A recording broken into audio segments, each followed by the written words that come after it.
د چین دودیز طب او دواګانې چې لرغونی تاریخ او ځانګړې مفکورې او تاریخي لري د ژوند روغتیا او ناروغیو په باب د چیني ملت د مفکورو او نظریو نمونه بلل کیږي. چینایان له لرغونې زمانې راهیسې د چیني طب او دواګانو څېړنیز او نوښتي کوښښونه کوي، نو ښایي ځینو ته دا پوښتنه ودرېږي چې عصري مدنیت څنګه کیدلی شي په لرغونې دودیز چیني طب او دواګانو کې پرمختګ ومومي. موږ به په ګډه د دې پوښتنې ځواب پیدا کړو. قدرمنو دوستانو سلامونه، زه غوټۍ یم. زه نن ورځ یو ډېر ښکلی کلینیک ته راغلی یم چې د بیجینګ د同仁堂塔萨ډۍ د چرما健康صفر نمبر په نوم یادیږي.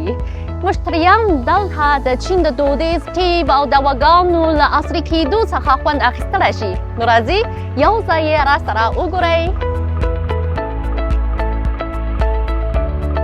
د دغه کلینیک عمومي مساحت کابو 3,900 متره مربع دی او د بیجینګ د同仁堂塔萨ډۍ لخوا جوړ شوی عصري او نوی کلینیک دی او مشتریان په هر وخت او هر لوري پکې د روغتیا ساتنې خدمات ترلاسه کولی شي. هلته د پخوانیو کلینیکونو په پرتله عصري ځانګړتیاوې ښکاره دي. کله چې زه دغه کلینیک ته ننوتلم، دغه لوی ماشین مې تر سترګو شو. دا د چیني دواګانو د پلور اتوماتیک ماشین دی. د چیني طب د دودیزې مرحلې له مخې درمل جوړونکي د ډاکټرانو له نسخو سره سم ناروغانو ته دواګانې چمتو کوي او بیا یې پلوري. اوس دغه اتوماتیک ماشین د درمل پلورونکو پر ځای 24 ساعته مشتریانو ته خدماتونه کوي چې پکې څه باندې 9,000 ډوله دواګانې ځای پر ځای شوي دي. مشتریان د دغه ماشین له لارې په یوې دقیقې کې خپلې دواګانې اخیستلی شي. ډېره اسانه ده. قهوه د بېلابېلو هیوادونو د خلکو د خوښې وړ څښاک دی. دلته په قهوه کې چیني دواګانې اچول کیږي او ځانګړی خوند ترې پورته کوي. 您好，我想要一杯枸杞咖啡。 ګوچي د بارې یو ډول میوه ده چې سور رنګ لري او سرچینه یې په چین کې ده او د چیني طب یو ډول ښه درمل بلل کیږي. د چیني طب له مخې ګوچي د خلکو د جګر او پښتورګو لپاره ډېر ګټور دی او د ناروغیو پر وړاندې د بدن دفاعي توان لوړوي. ګوچي قهوه یعنې په قهوه کې د ګوچي شربت اچول کیږي. له دې لارې د قهوې خوند لا خوندور کیږي او د روغتیا ساتنې رول هم لري او په دغه کلینیک کې یې د پلور اندازه لومړی مقام نیسي. پراسره پردی مشتریان په دغه کلینیک کې هغه ډوډۍ او کیکونه هم ډېر خوښوي چې د چیني طب ډول ډول دواګانې پکې اچول کیږي او د خلکو د روغتیا لپاره ګټور دي. دا ګوچي قهوه ده. وبه یې څښم. د قهوې خوند تر څنګ د ګوچي خوند هم لري. خوندور دی. ډېر مې خوښ شو.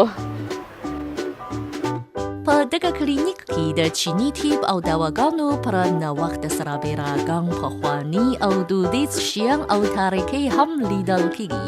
دا د چیني طب د دواګانو د زیرمې چمتو کولو او پلورلو ځای دی.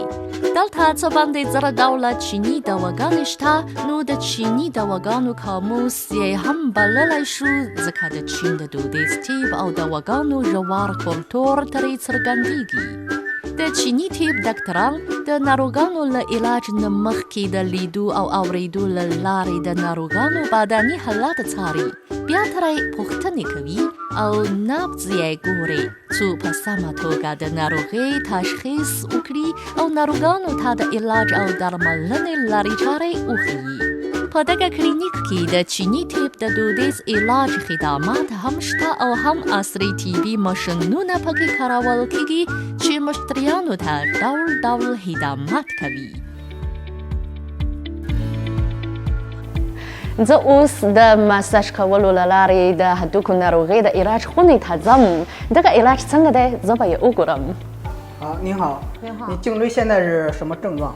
就是做的时间长了之后，有的时候颈椎会疼，然后会带的头也会疼。这是把颈部给你拨松一下，就是理筋，啊，这个症状马上就会得到一个改善。哇，是不是有点疼啊？对，我自己能感觉到，好像就是肌肉很紧张啊。哎，我真的觉得我好像这边的头疼，它是轻松的。的北京同仁堂塔萨的切侧邦的德里萨瓦奥潘祖斯卡兰塔里克里的阿斯里桑索特尼克的拉里的奇尼杜的 ستيب أو دواقانو نوعي فرمختياي لوراي تاكرلداي أو د خركونو أو تخاك علاج أو تداوي سيرلنو أو تذكرو أو اجتماعي كيدو كشمول دربتياد ساترو نبي مفكوري أو تلشمولا كلينيكو نايا جول كريدي دمشتريانو د داول اختنو د پراکولو پترسکی با د چیندو د ستیب او دواګانې لا ځلاندې شي. څنګه دغه کلینیک مو خوښ شو؟ آیا تاسو هم غواړئ په نوې زمانه کې د چین د دودیز طب او دواګانو له اصلي کېدو څخه ښه خوند واخلئ؟ هرکلی مو کوم چې تاسې هم دلته راشئ او ښه خوند ترې واخلئ.